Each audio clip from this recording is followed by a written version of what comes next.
All right, SkullKing Football, we are back with another episode in our Inside Look series, and today we are covering a pair of tight ends out of the University of Iowa. And today we get the chance to talk with the voice of the Iowa Hawkeyes, Mr. Gary Dolphin. Gary, thank you for joining us on the show today. Good to be with you, Ryan. Thanks for having me. Not a problem. All right, so it's not very often that you see two tight ends from the same school going into being so highly vaunted going into the draft. Can you maybe give us we'll start with Noah Fant. If you could give us a little bit of a kind of an overview of his season this past year. Yeah, sure. First off, big picture, I think it's over the years, it's been a pattern at the University of Iowa of talent, obviously, combined with a great system that Kirk Ferentz runs. He came in here from Cleveland, from Baltimore in the National Football League, where he had spent 7 or 8 years. And as an offensive line coach, he fully understands the value of a quality tight end, particularly at that level. And Hayden Fry, when he came to Iowa back in the late 70s, early 80s, brought with him wasn't a spread offense, somewhat of a version of the spread, I guess, but really changed the way offenses attack in the Big Ten. Hayden came with the stand-up tight ends. He always thought his tight ends would benefit from standing straight up and looking downfield and get a better view of what the defense is trying to do. Well, Kirk Ferentz kept that system, except he wants his tight ends with their hand on the ground and develop into better blockers. And so you take the combination of the two, maybe a hybrid pass catcher with a vicious blocker, and that's what you have in these two. Noah Fant came out of Omaha, brilliant kid, a pre-med major, and yet he's more of a hybrid, more of a guy that can stretch the field on you and get down the field. Iowa recognized early on that this is a kid that they could line up on the boundary line, split out wide, put him in the slot, and obviously put him at tight end because he was a tremendous route runner inside as well as a blocker. So at 6'5" and 250 pounds, that's what you have with Noah Fant. He caught 39 passes for roughly 520 yards and 7 touchdowns this past season, and he probably has a better overall skill set than T.J. Hockenson. But when you look at the two on the field at the same time, it really was a remarkable sight to see. Now, Noah got dinged up at midseason, didn't play a whole lot in the end, and everybody knew that he was going to come out and put his name in the NFL draft. So perhaps they were saving him too. Who knows? But he's athletic. He can stretch the defense. I like to call him a hybrid tight end who can play all over the field. He caught 30 passes in 2017, and remarkably 11 of those were for touchdowns. So not only is he a guy that's a great route runner, but he knows where the end zone is, and that's what NFL teams drool over. Yeah, I was looking at some of his game tape, and some of the things that just really jumped out and popped out to me were really great hands. For a guy like you said, 6'5", almost 250 pounds, just his speed for a guy his size and his ability to run routes and find gaps in the zone, really impressive. And if you look at the way that a lot of teams are using tight ends now, a lot of splitting them out wide, having them find those gaps in zones, and really his skill set really matches what a lot of teams are using in the NFL. Indeed, you mentioned his hands. He's got great hands because he's got big hands, and obviously you have to catch the ball. But he's technically very sound as well. And I can think of, I've been doing Iowa football for 22 years now, and I can think of a dozen to 18 tight ends. I started writing them down last night that either had a look from the National Football League, either made teams or had tremendous careers. And I was trying to figure out who I could compare Noah Fant too, and there aren't many, if any. I'd probably say the closest comparison would be to Tony Moeaki, who the Kansas City Chiefs drafted high a few years back, and he could never stay on the field because of injuries. But Jonathan Hayes, Tony Moeaki, somewhat Scott Chandler, Marv Cook, and present day George Kittle. Look at the year George Kittle had with the San Francisco 49ers. I think Noah reminds me a lot of George. in that they're hybrids. They can run down the field. They're both 250 pounds. So they're not afraid to block, stick their nose in there. And I think that's what you have in Noah Fant. Yeah, I think that he's, there are obviously some differences between him and TJ Hockenson, and just seeing Noah Fant, I think that he's, again, really well suited for that, the pass catching and his ability to body up and size up defenders. And again, his ability to split out wide and run a wide receiver route tree really has been impressive. Moving on to TJ Hockenson, kind of give us I believe that I saw he was the Big Ten tight end of the year. Kind of give us an overall sense of TJ and his game.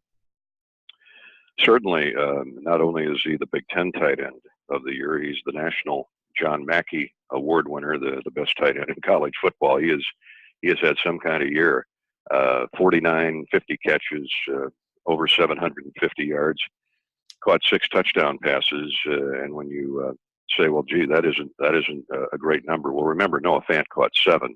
So the tight end position was approaching 15 touchdown catches this year. So in tandem, these two really made a difference for the Hawkeyes, because they had young wide receivers that finally started to grow up mid-year and toward the end of the year, and obviously won the game over Mississippi State in the Outback Bowl on New Year's Day. Yet it was T.J. Hockenson in the final time-consuming drive for Iowa that burned most of Mississippi State's timeouts that remained, and the Hawks were able to run the clock out. And that's who T.J. Hockenson is.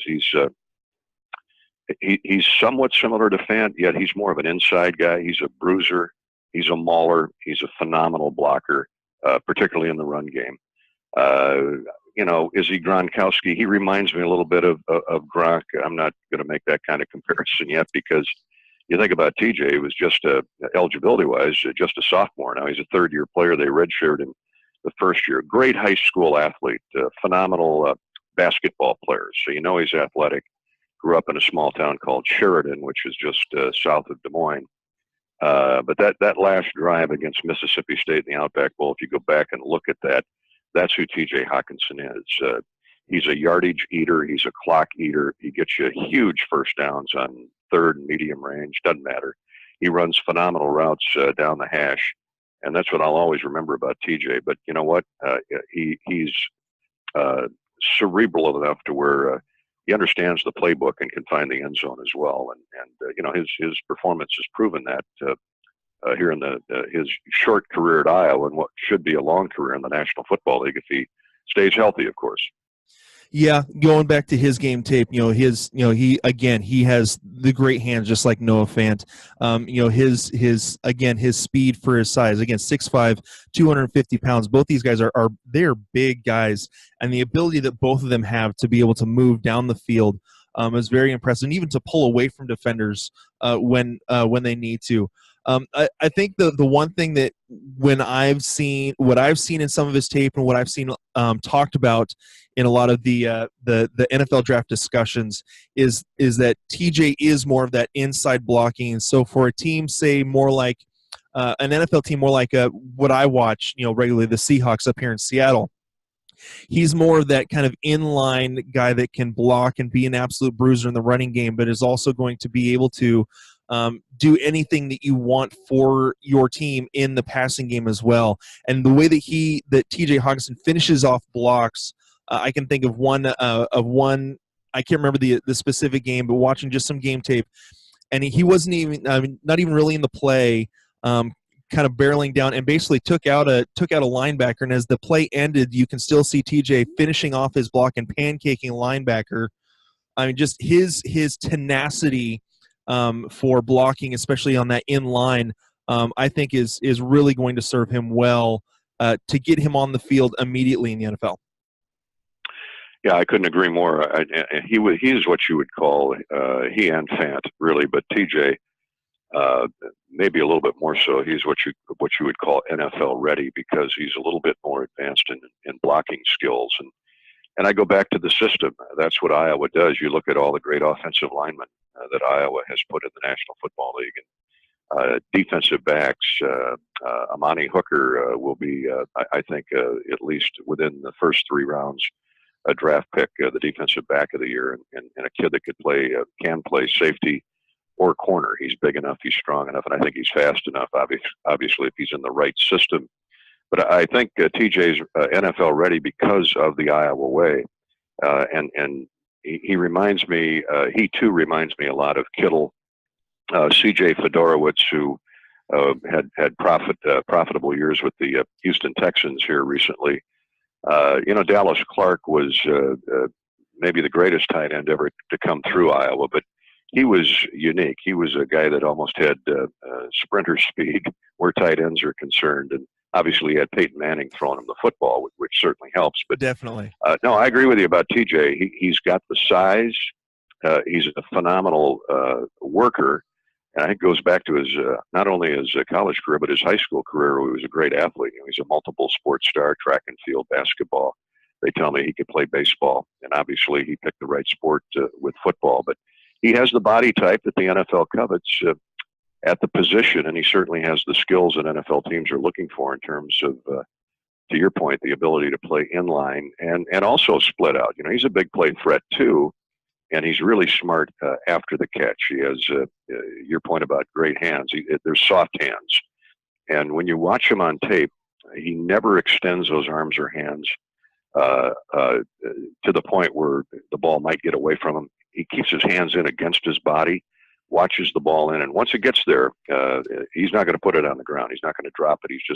He's that good. I don't remember him fumbling the ball. Maybe in his first year, his redshirt freshman year, but he values the football. He loves the game.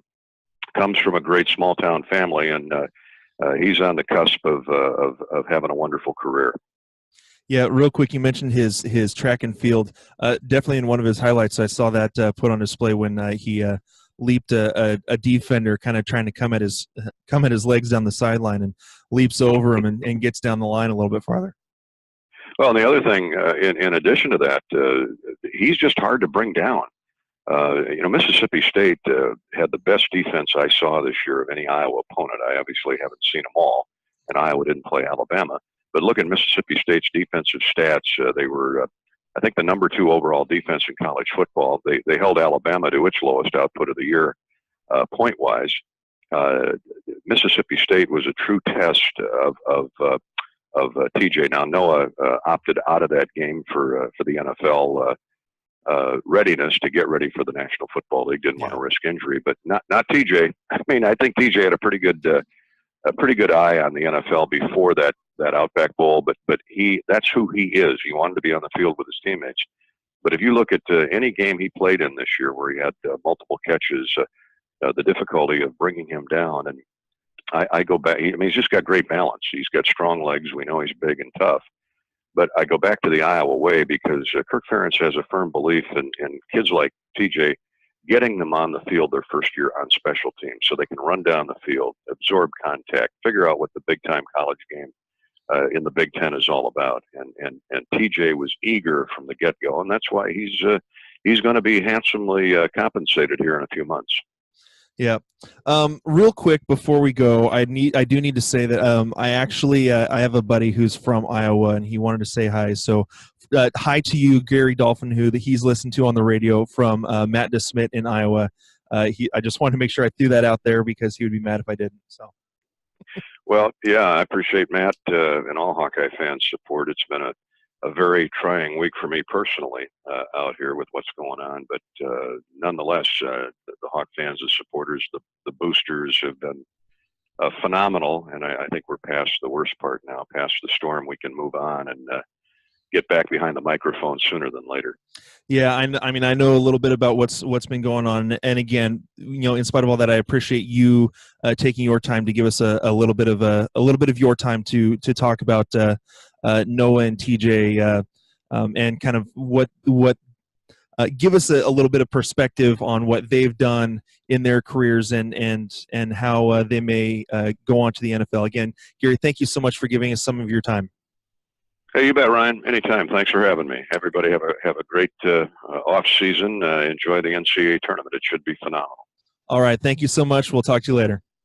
Take care, buddy. Hey, SkullKing Nation, thank you for listening to the SkullKing Football Podcast. Did you like this episode? If so, be sure to go to iTunes, Stitcher, Google Play, and YouTube to subscribe. Also, please leave us a rating and reviews to let us know how we can better help you rule your leagues.